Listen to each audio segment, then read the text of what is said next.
just Oh yeah, I know what you mean. You're like, how the hell did I think of that song?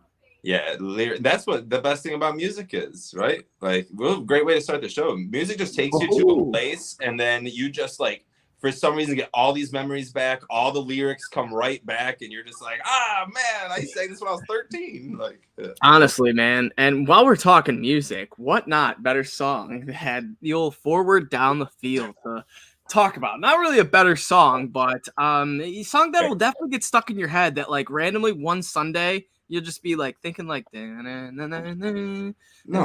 Adam, no one thinks that because it's the worst bro, song. come on. That song I never think of that song ever.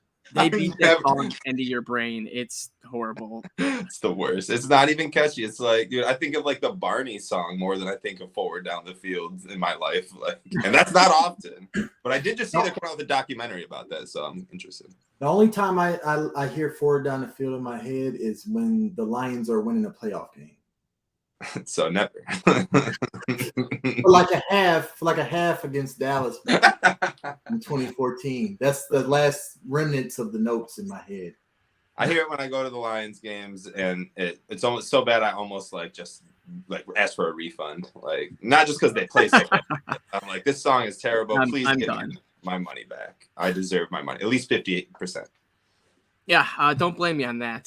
Funny story, actually. I took my aunt to her first ever Lions game, and I told her, I was like, you're going to hear a little fight song every time Lions score points, and you're either going to, like, hate it, or you're going to be in the 0.01% that, like, loves it. So she actually was normal and hated it, so and heard it probably, what?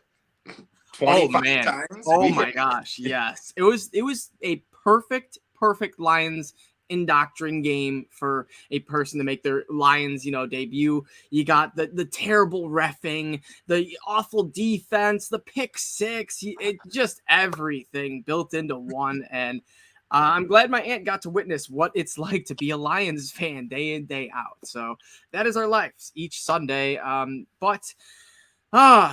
Boys, there are a couple good things coming from this game. But before we get into it, let's just talk a little news and notes, because there is a few things happening. We're trying out some new kickers, thank the Lord, because I don't know what we're doing with kicking. If we don't have a kicker that can consistently make, inside of 45, I'll be generous. Then let's just start going for two. We saw the Steelers do it a few years ago, and it actually, it works.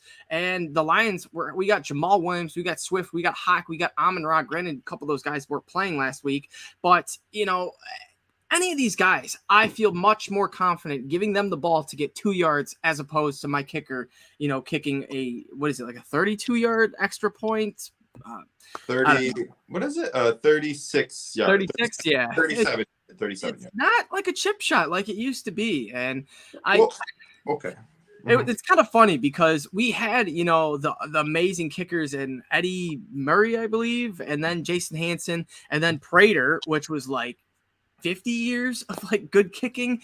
And then all of a sudden we're just a wreck without any of these guys. And of course, why is the PAT the same as it used to be, which would have been nice. But nonetheless, we're trying out a few new kickers. We brought in, I'm not really sure how to pronounce this guy, but it's like Liam Harajwa.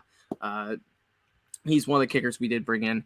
And then some other positive news. We're possibly looking at activating Jerry Jacobs and Josh Paschal to help, get them into practice. That 21-day window has been activated for them to, come back to the practice field. So these guys, both on the defensive side, I don't care, if they're not up to par, if they're not playing 100%, they will likely help contribute to our defense because it's pretty abysmal right now. And it's looking like Levi Onzaworki, he is just, I don't know what's going on with him.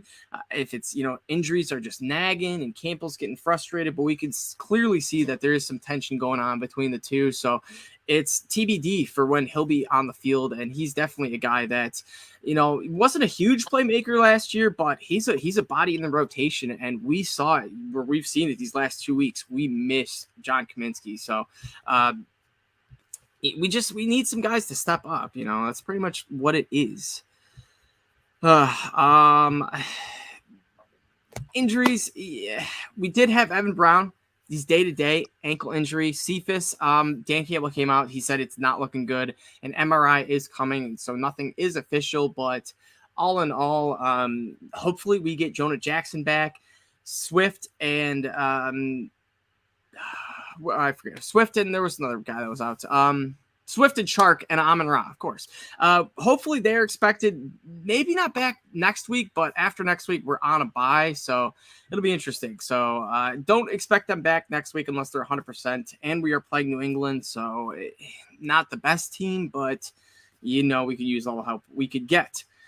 But boys, I'm done talking and rambling. Let's dive, right into this. What's the main cause, Nick? I'm just gonna shoot you the grand old question. Is it Aaron Glenn? Is it like the safeties? Is it the corners? Is it Hutchinson and the rookies? What is just going so wrong for this defense to allow Geno Smith to go for 370 total yards and drop 41 points in the Lions?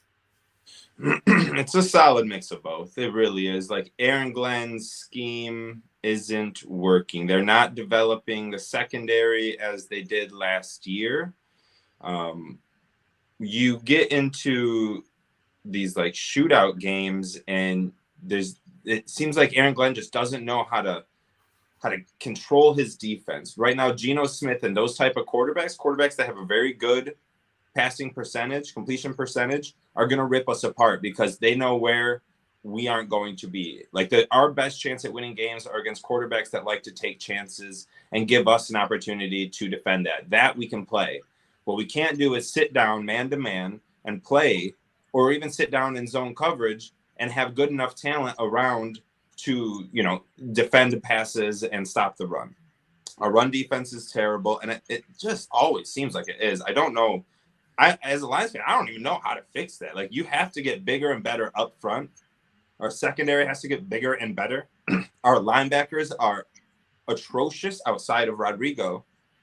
There's two players, and I guess we can add Okudah, who did do very well in yesterday's game, outside of one big play. But yeah, I'm not going to sit here and blame Okudah for that. Yes, Revis probably wouldn't have let that up, but Okudah's not Revis. But Okudah is playing very well and played very, very lockdown. They didn't go after him too much. Metcalf had a couple of good catches, but it's not like Metcalf had 200 yards or anything of that nature. He wasn't playing a lot of man. He was kind of floating more or less. And if Metcalf was coming at him, then he would pick him up. But there was a lot of times where you'd see Metcalf make a break and Okudah would switch off and take, Lockett on the outside. Yeah, Okudah, Rodrigo, Hutchinson, and even Hutchinson, I want to see a little bit more. He played well, but I want more. I want more. But we knew that wasn't going to happen because they're just going to double him, and they're going to make Charles Harris and Michael Brockers beat him. No one's stepping up right now. That's the problem. Right. The teams know it. They go. We hope that Josh Pascal steps in. Exactly. Yeah. Huge for getting him back. Jerry Jacobs needs to step in and implement himself as a mandatory starter, especially with the loss of Tracy Walker, which served to be bigger than anyone could have imagined. But I'm not going to continue to rant. We want to hear Julius's stats too. I'm just saying our defense is so bad, and Aaron Glenn doesn't know how to fix it. It's a cause of both. It really is. So, Julius, I got another question for you. All right. With how bad the Lions defense is, do you think that, this is possibly scaring away some upcoming, free agents in which they're like, I don't want to be a part of that, as opposed to, the offense is looking great, but like Deshaun Elliott, he's the first guy that comes to mind. I feel like he is thinking, get me the hell out of here. Why did I sign this 1 year? I'm done. I'm hoping Deshaun Elliott is thinking that, because Deshaun Elliott has been one of the worst safeties in the NFL through the first 4 games. So I'm not too worried about I don't think other players around the league who might be free agents this summer is looking at the Lions defense and like, I don't think I want to jump in that. I think it's honestly a mixture of two things: scheme and lack of talent. Simply put, you are exactly right. Jerry Jacobs is our cornerback too. Amani Oruwariye is not. Amani Oruwariye is playing like one of the worst cornerbacks in the NFL.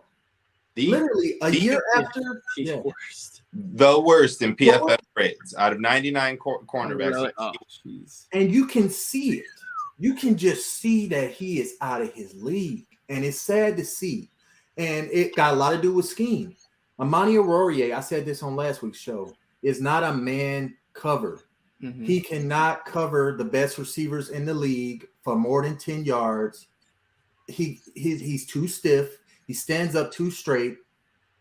He'd probably be a better safety, but for some reason that's not going into the heads of the Detroit coaching staff. But honestly, we really need Jerry Jacobs to come in and man that cornerback 2 spot. Our linebackers out of Malcolm Rodriguez are putrid, among the worst in the league. And Malcolm Rodriguez, he's a rookie who's exceeding expectations, but it's not like he an all-pro like Micah Parsons was last year or something. He's learning along the way too. He's making mistakes too, but he's still the best we got. And our defensive line, teams are double teaming and washing away Aiden Hutchinson and Charles Harris on the outside. Why? Because our interior push is nil. Literally, they can put me at defensive tackle and I might get more pass rush. So quarterbacks do the pressure that they're receiving, like Geno Smith, anytime we brought a blitz, that's why it was an easy play. They knew that the players were going to they knew the blitz was coming because we didn't have interior pressure. Teams know what the Lions have and what they're doing. So how do you improve this mid-season right now, week 5? Aaron Glenn is going to have to make a major change in the way he calls plays and the way he calls schemes against these teams and do something better. Well, you know what's interesting? Sorry to call you off there, Julius. No, but the Lions, we came out and said, Dan Campbell said that there is going to be some defensive personnel changes. Didn't say exactly what, but he said there is going to be some changes, which likely makes me believe some players might be switching around positions. We might be, running different defenses. So, Nick, all right, so what's one thing that you would like to see, if some sort of change that you'd like Aaron Glenn to do, some sort of spice, put Amani O at safety like we're talking about, maybe have Rodriguez, drop back a little more, blitz him more. Give me something. I can't answer that question because the spice that I want is to get Aaron Glenn out. And I'm sorry, and it might be spicy right now, but the thing is, our defense needs some jump in the ass, something. They have to have something. And honestly, with Vic Fangio still out there, ask him to come in, one of the best defensive coordinators ever, and let him just implement his scheme in week 5 of the NFL and say, fudge it.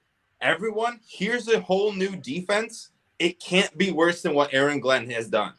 It literally can't be worse. What are we going to do? Let up 48 points? Well, I mean, we've just done that. We let up 38 to whatever, the Eagles or however much. I can't, like Aaron Glenn, I don't know, because he did do well against Minnesota. And is this just Geno Smith? I don't know. But the thing is our defense needs some kind of spark. And I don't think Aaron Glenn is going to get that. I don't think we're going to get that by putting Amani O at safety. Woo! No, I just. Hey, you never know. I don't believe that. No, I don't believe that. That's you're right, Nick. You're right about that because Amani O's never played safety in the NFL, and you throw him there mid-season, he gonna be lost like a mud, and might play just as bad, if not worse. Exactly. Might as well put Malafanyu, who they converted to a safety in the last 2 years. Give him Michael Brockers back there at safety and see how good he does, because maybe that's the spark we're looking for. No, hey, come on! I'm trying to figure out something here. Brockers is a trash player right now. Yeah, Brockers, I legit haven't heard his name. He should be cut. I mean, honestly, he's taking up $9 million in cap space. There's fights. Well, he's 100. He's cut Brockers. Well, he will be. I mean. No, I mean, we're going to keep these guys. We're going to continue to run with them. Why have we not gone out in free agency yet, still in week 5, and went and asked Darrelle Revis what he's doing? Go get whatever cornerback is still out there. I mean, I'm pretty sure I sit here and watch one of the McCourty brothers on Good Morning Football every single morning. He can still play. I can see that. Anyone. We are literally still trying to make the playoffs, or we're not. Or the front office is still in the 3-year rebuild was what their plan was. And they're sure they're trying to win, but they're still not trying to put out the best roster that they possibly could. And they're just saying, everyone's safe. Don't worry about it. Don't worry about the media, the fans, the critics. Year 3 is when we strike, just like the Bengals. Don't worry about this. The Bengals went 6-11 or 5-12 right before they got to the Super Bowl, excuse me. They drafted a very good player that year because they went so bad. They drafted Jamar Chase, who was a huge help in their. Am I trying to suggest that we start tanking right now? No. But am I saying that our front office is not willing to go sign any free agent that could legitimately come and help us get to 9-8 or 8-9 because they don't want that 9-8 or 8-9 record? They will do the best that we can with the roster that we throw out there, which is a depleted secondary roster. We did nothing to help that secondary this year, but sign Mike Hughes and draft Kirby Joseph and Chase Lucas. So what did we want? What did we really expect out of Okudah Amani? Like we had a lot of hope and belief in him, but we did nothing to back him up. Chase Lucas, I want to see him get some play time because just based off of Hard Knocks, I think we can all agree that this dude convinced us that he's like the best cornerback in the world. So I just give him a shot. He can't be worse than what Amani O has been doing. So reminder too, we said it earlier, Jerry Jacobs coming back this week in practice along with Josh Pascal, and both of them should be. Maybe that's the spark we're talking about. Maybe that's just it. It could be. And then honestly, I haven't really heard anything, but Romeo Cora, he's still out there. And if he comes back and is anything, our pass rush is atrocious. So it's not going to make our pass rush any worse. But through 4 weeks, interesting stat, the Lions lead the NFL in scoring 35 points per game and scoring on scoring defense allowed. 35.3. So not the best, but there has been one other team to do this for an entire season, and it was the 2000 Rams, who went 10-6 and would lose in the wild card round. So boys, if we could take it right now, a loss in the wild card round with how wacky this season is going, would you take that right away, or is that like, no, I'm not? If it's not a playoff win, it could mean absolute nothing to me. I'd take it. Okay. Because that was just, assured me that they're moving in the right direction. Right now, I'm scared they're going to win 4 games with the worst defense in the history of the league. Yeah, I kind of agree with you, Julius. Right now, I think I would probably take that as opposed to, rolling the dice and either seeing if we tank enough to get a really good pick or if we, end up doing better and defense somehow magically gets fixed. But it's close. I predicted us to go 10-7. I still believe we're going to go 10-7. I honestly, yeah, our defense is really bad. Like it's not good. What's up, Ed? No, I was just gonna say we're in a position right now where like I feel like we could beat any team. Honestly, like it's crazy to say, but it would not shock me if somehow, some way, the Lions won a shootout Thanksgiving Day against Buffalo. It sounds, crazy and it's probably very unlikely, but Jared Goff, he put up 45 points himself.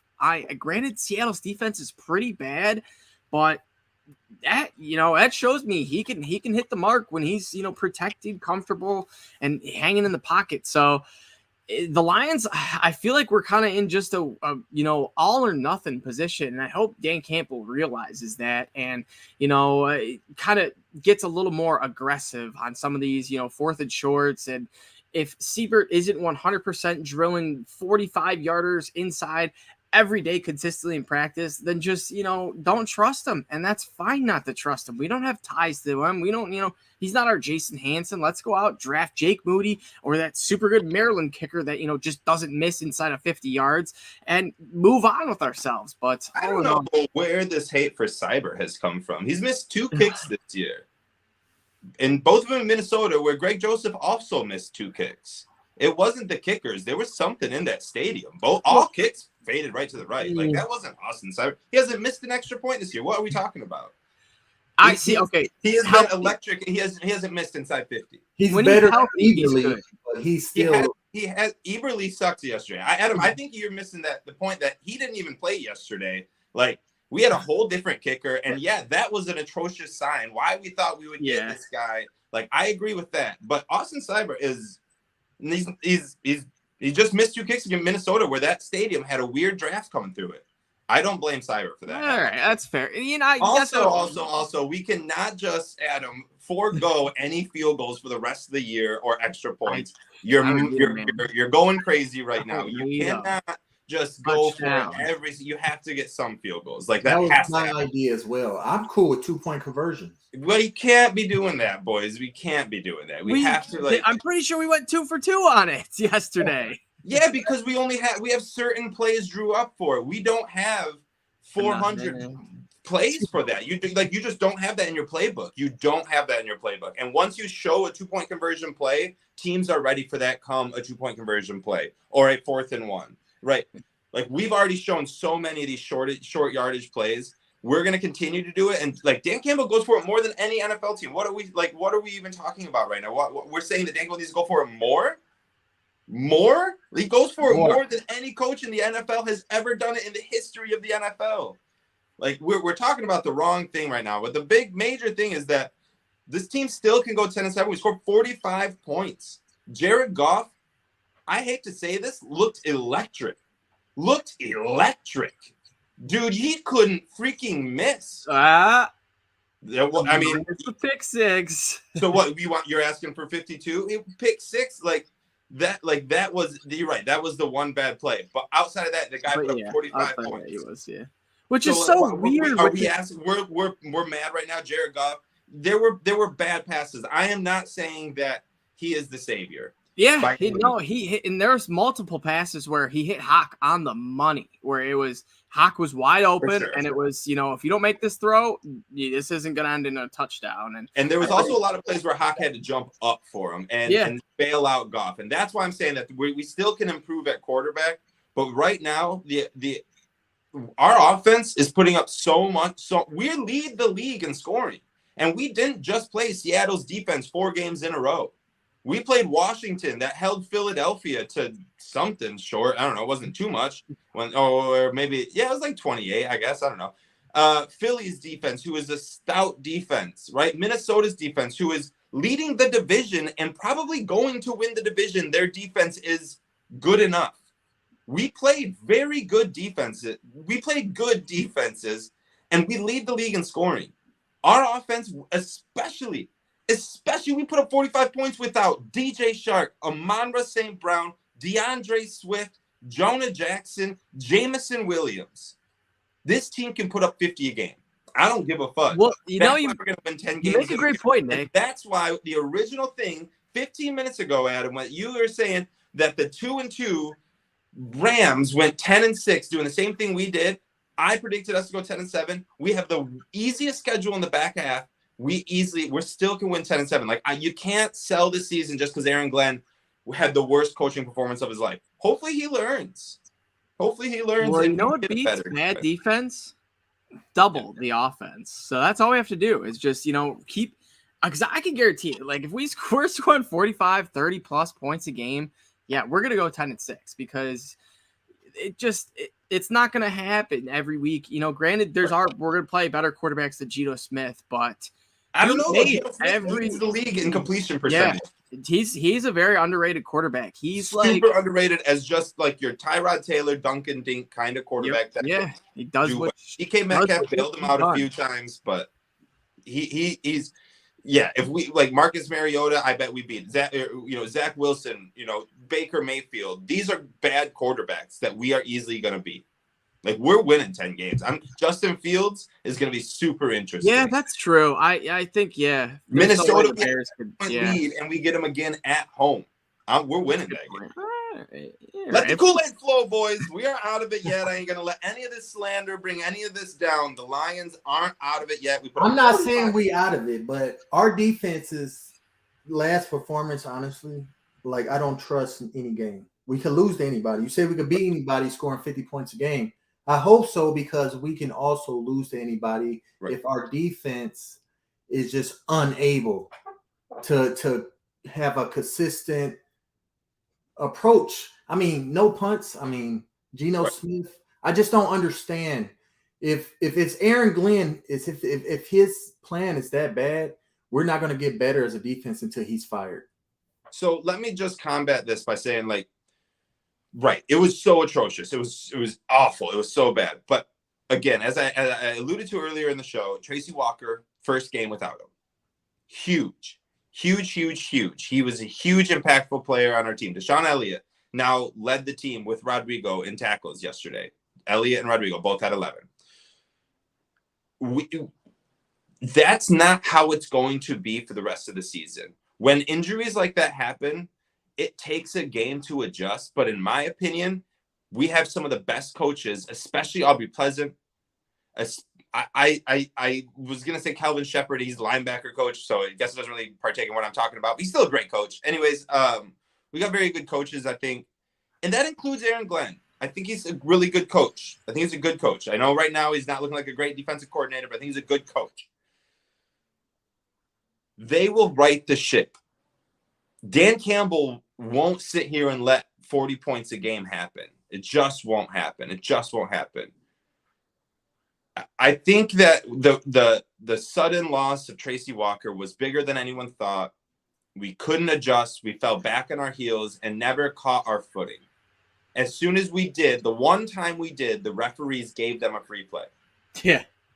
The first and only time we were about to stop them, the referees said, "Nope, wait." I do want to talk about that. So, Me too. okay. We can get right into that. I forget.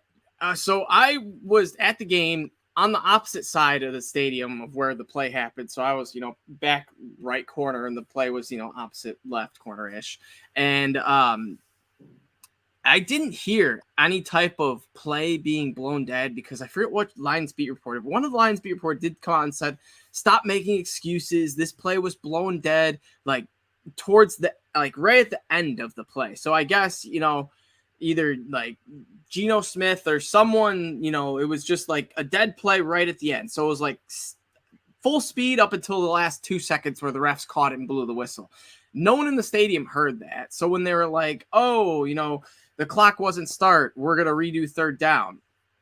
And so although that does make sense that, the play wouldn't have counted either way, but the fact that it was the play that was ran, it wasn't going to work out regardless. If it was the timer was started, DK ran the wrong route. There was no one in the area, and it was just a incomplete pass that Geno Smith had to throw because he was getting pressured. So it was absolutely just a stupid play that gave, the Seahawks maybe we shouldn't pass on this. Maybe we should just run it. Maybe get a little closer into field goal range, get 3 yards so we get a comfortable field goal. Instead, Penny takes it, 40 yards to the house, pretty much putting a dagger in us. So, Julius, let me hear some of your thoughts. Obviously, after, seeing the third down redo play, it was a typical Lions, call. But after digesting it all, give me some of your thoughts. I mean, I was pissed in real time because I was like, why? Well, we had just got our first and what would have been only third down stop of the game. And they were about to punt the ball. And all of a sudden, they got a new play and a free play. And I was confused on why. And all of a sudden, they scored a touchdown next play. It was absolutely killer. It's like a knife to your heart. So I can't really see in a game like this where a certain thing about the Lions was just atrocious. I can't really blame the refs because usually when I blame the refs or come at the refs, it's because they were the main reason. I believe that they were the main reason we lost. If the refs didn't do that, we would have won. But I can't say if the refs didn't do that stupid thing, we would have won, even though it was a one-score loss. The same could be said for Jared Goff's pick six and a few other moments of the game. But it's just honestly, the ref in that game was bad overall, by the way. Who the hell's the guy up in the booth doing the stop clock? This is our home stadium. Isn't this one of our guys? What are we doing? The whole game, they seemed like they were lost. There was other times too where they were like, "Please reset the game clock." Yeah. Two false starts at home too. Two false starts at home. It's quiet as a mouse in there when you're on offense at home. What the hell are we having false starts for? Also, I am with Julius. We're not blaming the ref. I think it was just so Detroit Lions to give them that. And that's exactly what it was. But then we have the worst play call of all time Yep. on freaking 3rd and 16. Didn't Aaron Glenn call timeout too? Like when I'm all not this sure. happened? I'm not sure. But I think Rashad Penny goes off, and it's a big-ass touchdown. Zero And blitz. any single time we needed to stop, it didn't matter if it was 3rd and 1 or 3rd and 82. Rashad Penny was getting that first down every single time. Every single time, all they had to do is turn around and give it. Our run defense is worse than any run defense Matt Patricia ever put out there. This defense is worse than any defense Matt Patricia ever sent out. And that NFL history through 4 games, the first 4 games, we've allowed the most points in NFL history. So statistically, it's not just worse than Patricia defense; it's worse than any other NFL defense in history. And Matt Patricia held the record for the worst defense of all time statistically, and it was the worst defense of all time. The second year he was on our staff, and we're I didn't think we'd ever top that, to be all honest. I was like, that was the lowest low our defense will ever see.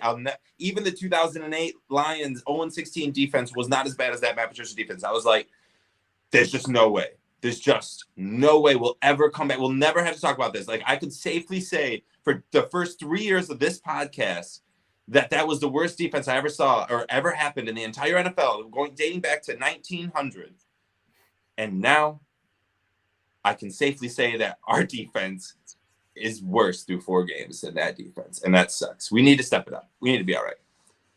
We'll be all right. We'll be all right. We called a zero blitz twice. We called a zero blitz, and they every body in the front 7 blitzed. Yeah, pretty much all the linebackers and no one contained. They all just went in, and Rashad Penny just went. Whoop. Happened twice. Aaron Glenn called zero blitz, and they knew that it was coming, and they called a draw play and killed us. Yep. There was no. Aaron Glenn did nothing to adjust. He just kept. They ran bootlegs or just right up the middle, and it was like 2 plays that the Seahawks had in their playbook, and it just destroyed us. You know who did do really good at coaching though is Ben Johnson. I'm kind of nervous that he gets a head coaching job this year. If we finish the year with the best offense in the league. And this is what I said. This is what we said during the offseason, at least what I said during the offseason. If we finish with the best defense in the league, Aaron Glenn will get a head coaching job somewhere. I firmly believed that. And now I will safely say if we finish with the best offense in the league, Ben Johnson will get a head coaching job. I will play devil's advocate and say the one saving grace is the almighty Detroit Lions. And what team is going to want a coach from the Detroit Lions? And I think truly that's a little stigma that's in the NFL's head, fans' head, everyone's head. And I think he's going to have to do 2 seasons of, all right, this is legit. So unless he, does 40 points per game, something ridiculous this season. But if he just keeps on, 28, 30-ish points per game, and I think he'll need 1 more season of, make sure this guy's the real deal because he's from the Lions, and you never know. Can you think of any Detroit Lions coordinator to ever get a head coaching job after leave the Lions to go to be a head coach?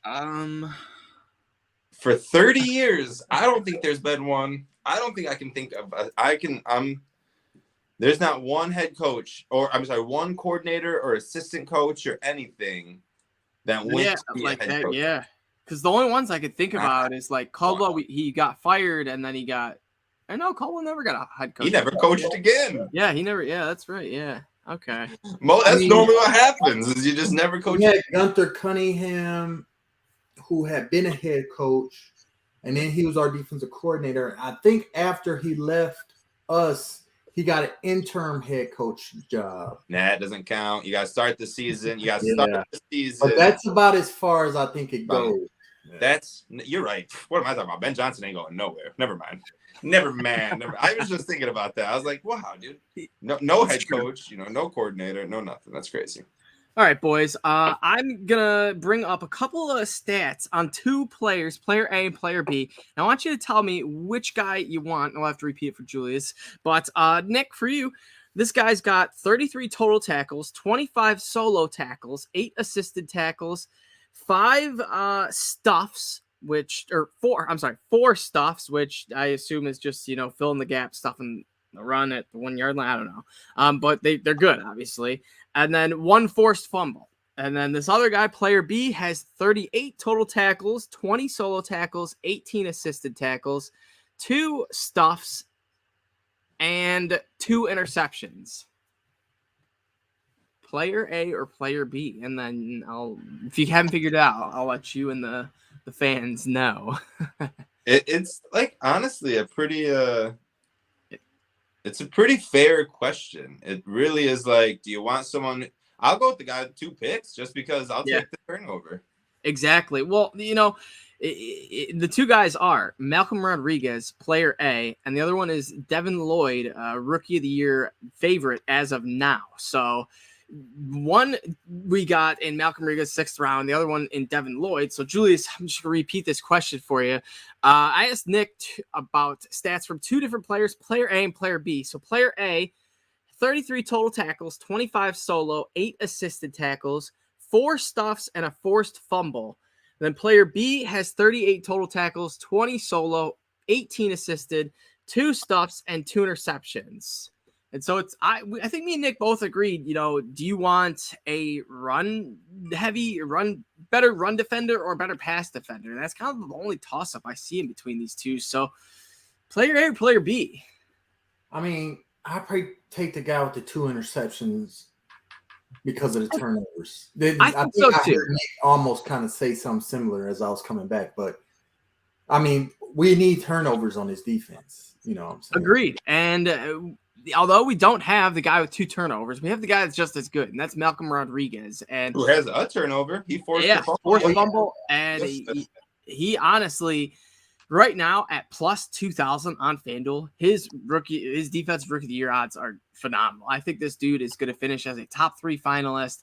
Personally, I think he's going to finish better than Aiden Hutchinson just on his position and how the stats are looking to build for him. And I think he's just going to be the most contributed for a terrible Lions defense. And if the Lions defense could just do something, because the bar is really low right now. So if they can do something that back 8 games, then Rodrigo might be able to ride a wave and get into that, finalist for the defensive rookie of the year.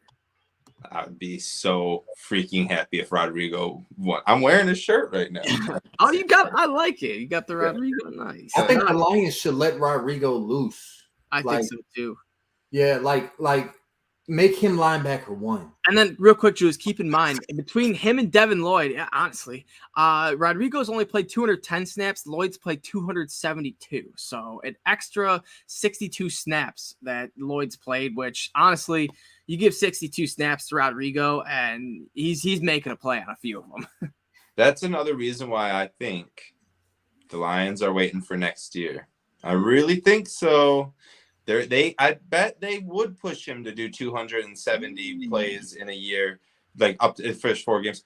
But they're like, let's just hold him back on 3rd. Let's just hold him back. Let's rest it. Let's just save a few. I don't know, boys. I'm starting to think. I'm talking myself into this over here. That the Lions are willingly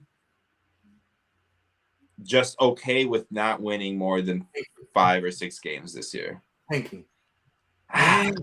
It's a bad word. It wouldn't shock me because, you've seen what Brad Holmes has done.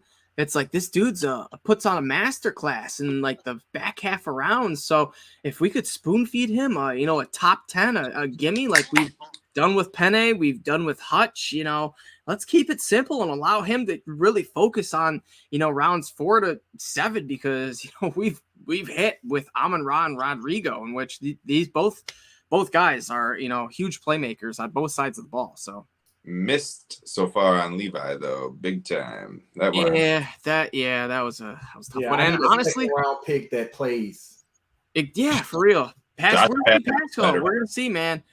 He better finish the year with 8 sacks or something like that. That'd be so cool. If he stuck, that would be so cool. Then we'll win 10 games, like Nick is saying. Then our defense will turn around. We're winning 10 games regardless, I'm saying, but dude. I don't know. Let's talk, obviously, the best player of the game, and that was TJ Hawkinson, our peak performer of the week. He absolutely went off, shut up me and Julius, who were bad-mouthed him earlier in the week, saying, nah, Hawks, he just doesn't have that juice. And sure enough, he lit a fire. He had 8 catches, 12 targets, 179 yards, 2 touchdowns, and an 81-yard catch, which I don't know how. I have no clue how he did not score a touchdown on this. I actually kind of do. He was just gassed out of his mind, but he went down so easy inside the 5. Like once they caught him, it was like a pack of hyenas on an elephant, or a hippo, small hippo. Once he was touched, it was like, you got me. And that's fine by me because I think someone punched it. I think Reynolds either got 4th down. That's what it was. It was Jamal. And then we were all got pretty nerve-wracking for a second.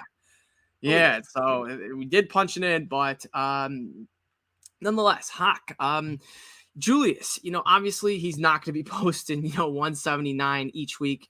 Part of this was due to Chark and Amon-Ra being out, but if, Hawk gives us an explosive, 115 and 2 touchdowns 2-3 times a year, then honestly, he could be a guy that, I wouldn't mind to keep around because if this is his upside, this is a pretty damn good upside. I want to publicly apologize to TJ Hawkinson because I was ready for to be I need to see more though. Yeah, so I just thought he disappeared the first few weeks of the season. He had some drop problems, some miscommunication problems with Goff. But what he did against the Seattle Seahawks was phenomenal. And it does show his ceiling, which is high. And that type of ceiling is going to help. Hopefully this helps Goff. This helps Hawkinson the rest of the season because I'm sure Goff is going to be looking his way more now.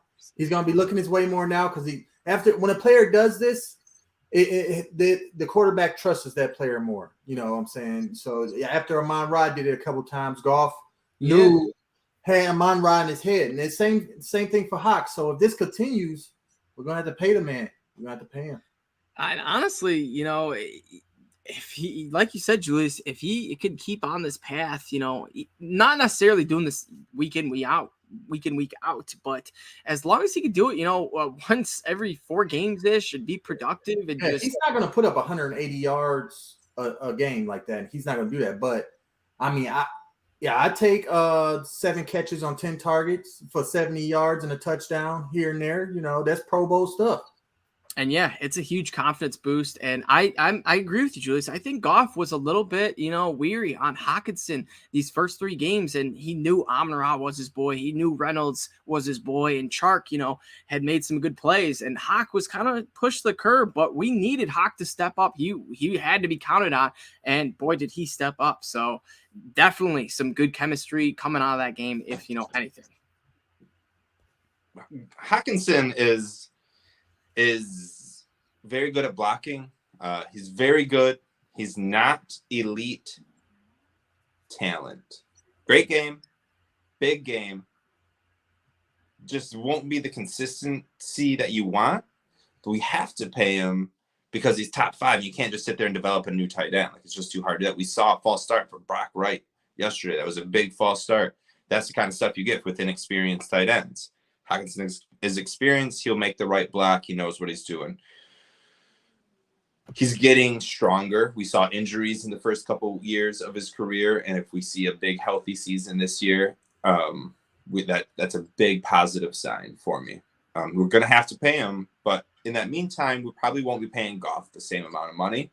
We'll have a lot of freed up cap space, especially if we get a quarterback on a rookie deal who can throw it to these onslaught of weapons that we have, which we haven't even seen Jamal Williams yet, who is literally our best wide receiver, in my opinion. He is our best wide receiver. We're the best scoring team in the NFL, and we don't even have him on the field. That's like the Kansas City Chiefs just being the best team on the field without having Tyreek Hill when it comes to scoring. I'll compare the two. I'm not scared. Jamal Williams is so freaking good. But Hawkinson will have the money to pay him when we get to this quarterback deal. All we got to do is get Goff off the books. You know what I mean? And that's probably going to happen this year. We probably won't win 10 games. We'll probably win 5, 6, 7 games. That's just what the Lions do. That's what we do every year. We'll get rid of Goff. We'll have 2 draft picks in the first round. Hopefully one inside the top 10. Hopefully the other one inside the top 25, I guess. I don't know, maybe the top 20. Rams are always just – Stafford's going to win. But you pay Hawkinson. You have to pay Hawkinson. You got too many guys on rookie deals right now not to pay Hawkinson, and get a clause in there where after year 2 or year 3, when you're going to have to start paying Aiden and Jameson and Swift and Sewell and all these guys in you're going to have to start paying these guys. That's when you can kind of reevaluate TJ Hawkinson. Has his health gone, has his health continued, or where are we at in life, basically? So I think we have to pay Hawk. He showed up. He showed out last week. We just can't expect that. The Lions don't work based on Hawkinson. He will not get that many targets unless everyone in the entire room, in the entire wide receiver room, is out. He is going to get 4 catches to 5 catches, 40 to 60 yards, maybe a touchdown every 3 games. That's what we're going to get from Hawkinson on the box score. Let's watch the game, though, outside of the box score. Hawkinson is a very good blocker. He knows what he's doing, and a very good locker person, I believe. Like, he just seems like one of the best teammates you can have. So I'm all about paying Hawkinson, and yesterday was just fucking awesome. Yeah, I agree. That's one of those games that was like. Did you write him down for peak performer though? Write him down. Oh yeah, I will put him down. Yeah, because he's new peak performer. He hasn't won it yet, so I don't think there has been a 2-time winner yet.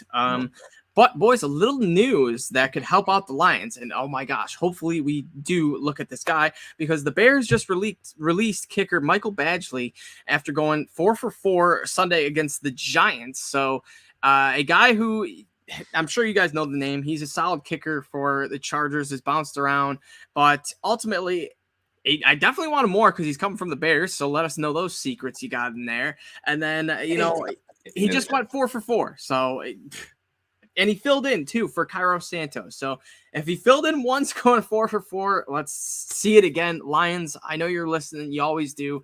Go give Michael Badgley a call. But what else to talk? All right, Jamal Williams. Boys, thank goodness we have Jamal, because this dude has been our saving grace for these Deandre Swift injuries.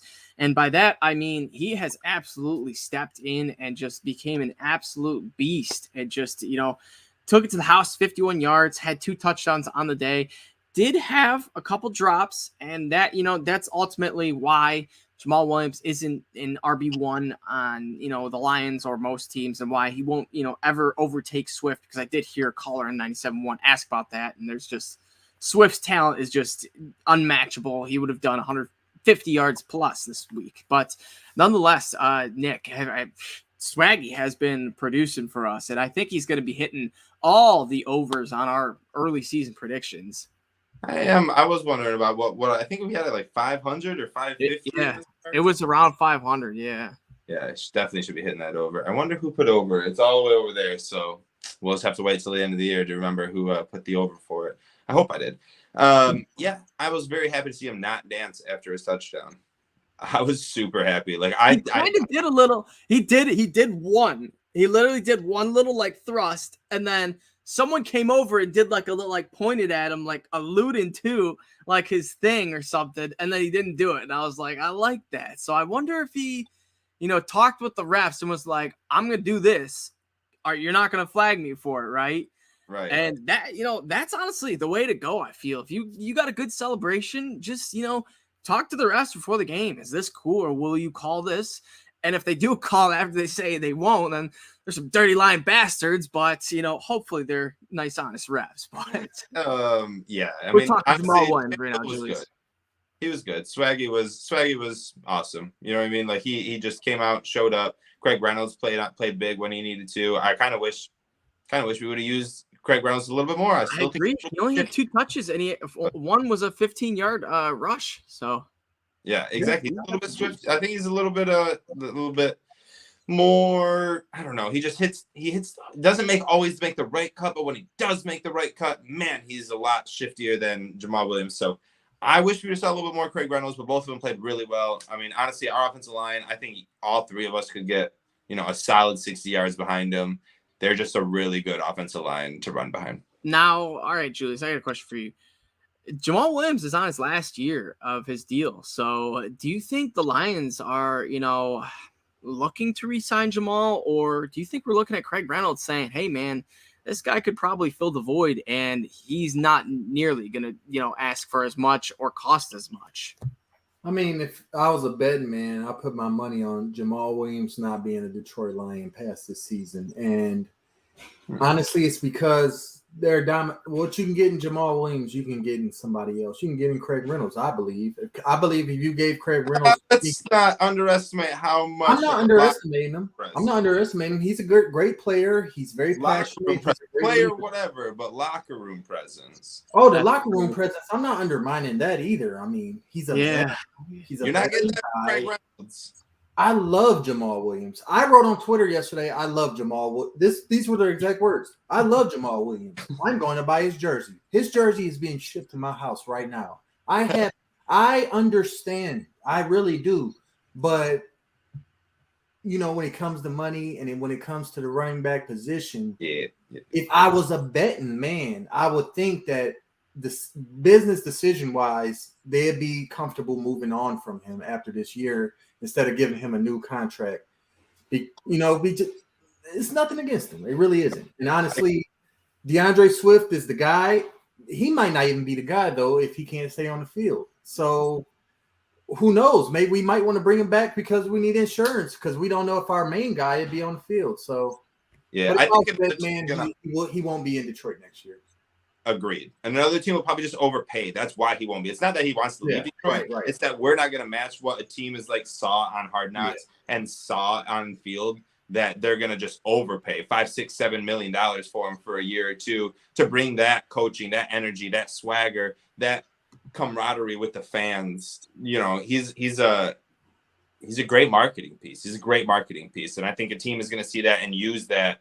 And Jamal will use that as an advantage to get more money. And I don't think the Lions are going to pay that. Justin Jackson, we got guys that'll be all right. We'll go out and we draft one every year. Dude, Staley, honestly, he might be like the guy. Like, granted, put a uniform on Deuce Staley. Oh no.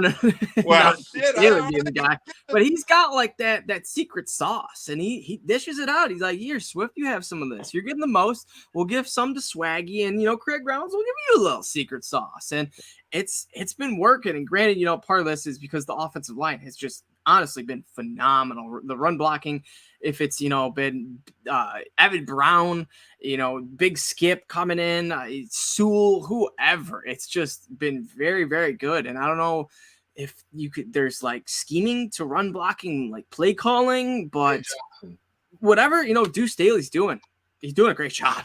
Ben Johnson's zone run scheme right now is the best in the National Football League, and he's going to get taken. Yeah, because I remember they asked him a couple weeks ago after after week 1, after the big Swift game,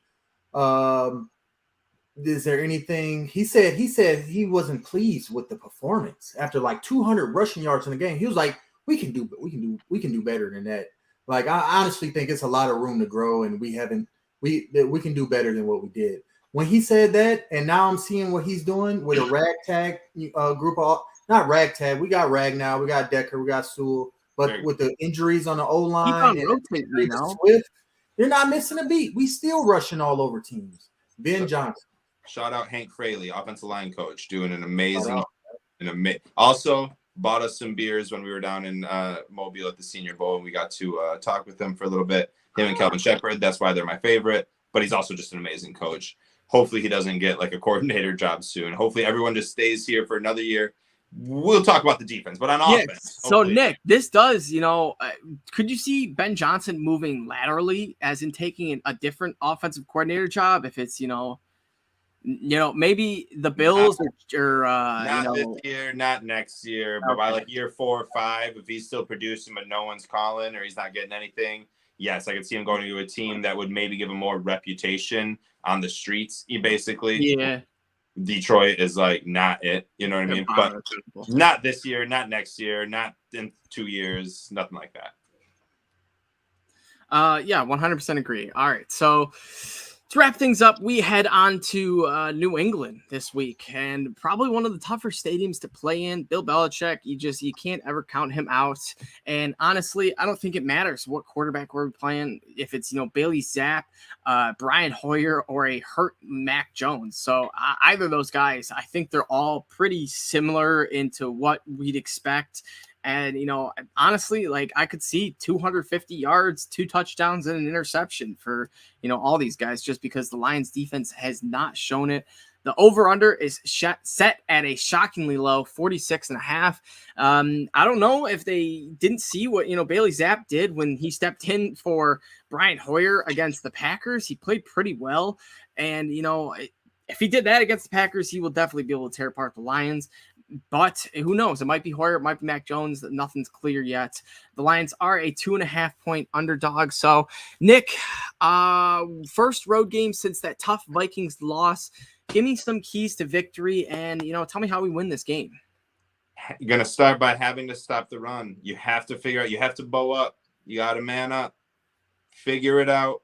I don't know who it is. I don't know what you can do.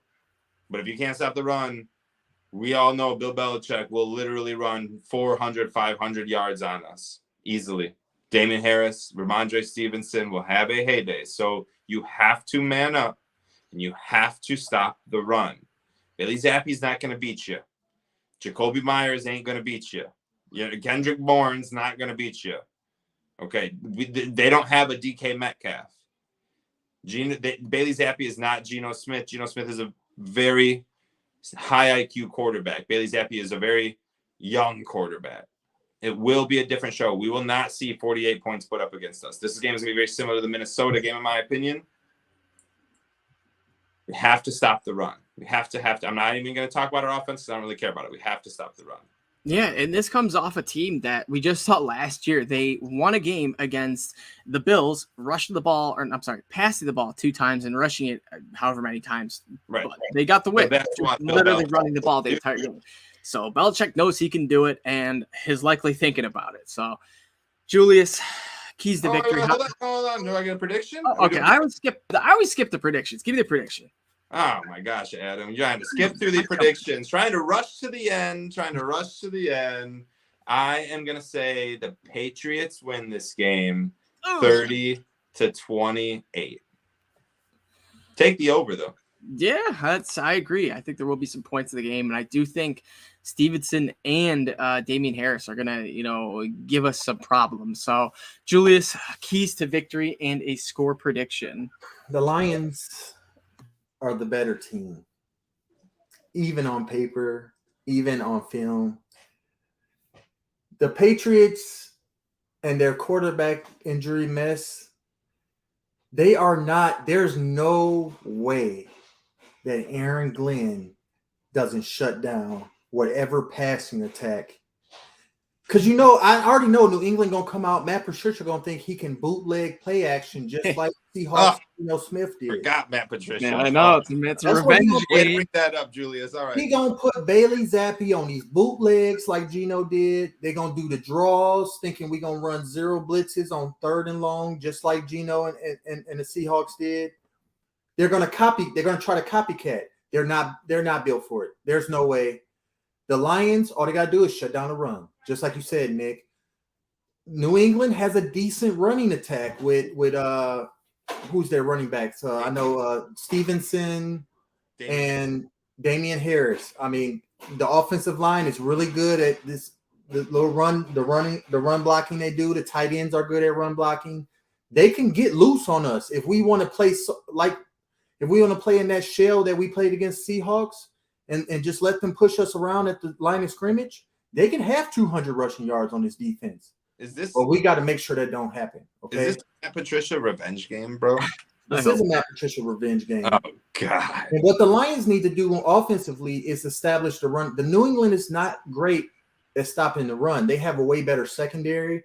When you want to get into a spread and then throw these deep posts, they're not really going to allow that to happen. But they're susceptible to the run game. And guess what the Lions do well? Guess what the Lions do better than almost every team in the league? Run the football, establish the line of scrimmage. So I expect a big game from Jamal Williams or DeAndre Swift or whoever's out there running the ball. Ain't gonna be Swift. He's not coming back till after the bye week. At least he better not come back till after the bye week. I know. Yeah. Honestly, I didn't see much of a decline in our offense with him out. To be all honest, like to be honest, it really don't. Like I said, you can give Craig Reynolds 20 carries and he'll probably take it for 120 yards and 2 TDs. I do not put it past Ben Johnson.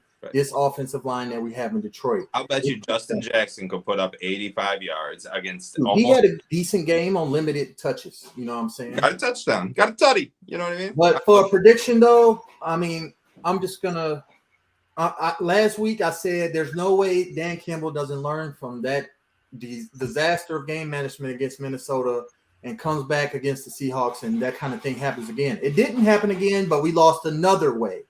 There is no way that Aaron Glenn and Dan Campbell and the defense personnel allows themselves to put on a similar performance. And so I'm picking the Lions to win. I'm literally picking the Lions to win 28 to 17. I'm talking about the defense come out and y'all prove yourself. Like y'all got to feel some kind of pride. You know, you wear the grit is a team motto, grit and toughness. The city of Detroit, there's no way. There's no way. Bailey Zapp, if he plays, he's going to look like a fourth-round rookie, whatever he is.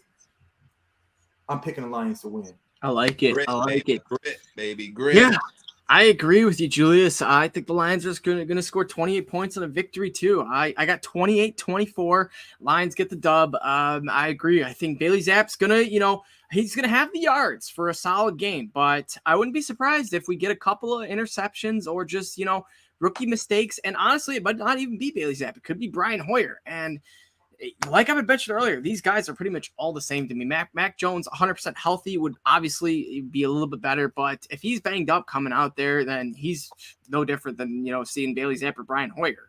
Hey, real quick, who are the guys we talked about? Jeff Okudah, Malcolm Rodriguez, Aiden Hutchinson. Those are our only good players on defense. Those are the guys who's going to step up against the Patriots and show out even more so than they did against. Those are going to be the guys that are double blocked by all of Bill Belichick's offense, and literally anyone but those three guys are going to have to step up because all three of those guys aren't going to be set in a position to succeed against New England. It's all about your depth. Real quick, Julius, what score did you say? I said 28-17. Man, we all predicted the Lions to score 28 points. 28-17, 28-24, 30-28 Patriots. 2 rushing touchdowns, 2 passing touchdowns. We got one more prediction. My buddy here, Andrew, who ironically picked the Seahawks last week and got it right. So you better not pick the Patriots this week. Who's going to win? The Lions. Yeah. Right. And he told me earlier, he was bragging to me about his Seahawks pick, saying, I've been a Lions fan for 9 years. I know this stuff. Come on. That's my boy. But this is our year. Yes, it is. And he'll be there too. December 11th for the Vikings game. So I'll be cheering on the boys. Hopefully they are looking a little better, but offense is we'll be right in the midst of a playoff hunt right then. Exactly. Yeah, that's honestly, we might be able to steal the division during that time. You're in for a treat. All right, boys and girls, as always, you can check out our Twitter at Honolulu Blues _. Check out me at Everyday FFB. You can check out Nick at Nick Faber NFL, and check out Julius at the Fifth Top. And as always, give us a subscribe, a like, a comment on Spotify, iTunes, YouTube, all that good stuff. And if you're on Twitter, make sure you're checking out our DeAndre Swift jersey giveaway that we kind of converted into a Jamal Williams giveaway. We're not giving Jamal Williams jersey giveaway, but we allowed Jamal Williams yards to be put towards DeAndre Swift's, and he's up to like 400-ish, and we're doing the giveaway at 500. So there's a great chance that at the end of the Patriots game, we could be giving away the DeAndre Swift jersey. So you'll definitely want to check on that. But we will see you all next week. Go Lions. Go Lions. Beat Matt Patricia, please. Yes, sir.